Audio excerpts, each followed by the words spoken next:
This is a fallout of May 2, after the Osama incident. There was always going to be a backlash. And unfortunately, Pakistan is now being squeezed from both sides. On the one hand, you have Americans pushing Pakistan, Obama's statement saying that if there's another high-value target found in Pakistan, they'll take unilateral action. So on one hand, your ally is willing to breach your sovereignty. As it is, they are conducting drone attacks. An ally is bombing our own country, killing our own people. And the backlash of that is felt in Pakistan. But shouldn't Osama bin Laden have been killed? Yes, Osama bin Laden should have been killed, but it was the way it was done. But that's almost irrelevant.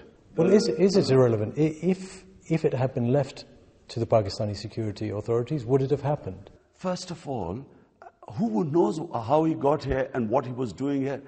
For us, it's irrelevant.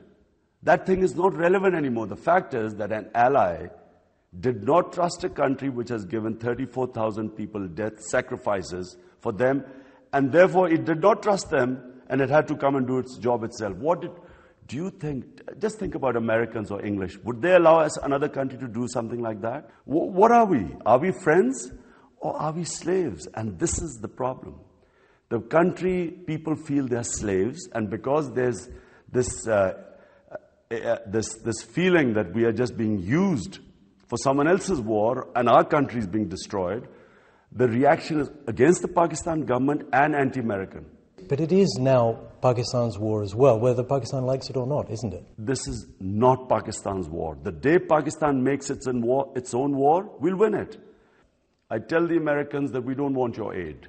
I tell the Americans we don't want any of these 7,000 Rambos that are roaming around CIA operators and shooting people in Pakistan or doing whatever here.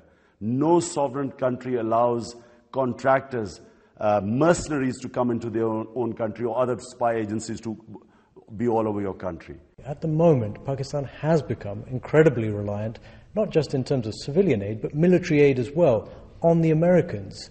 How does that work? If you take that money away, wouldn't the economy here collapse? Things can't get any worse.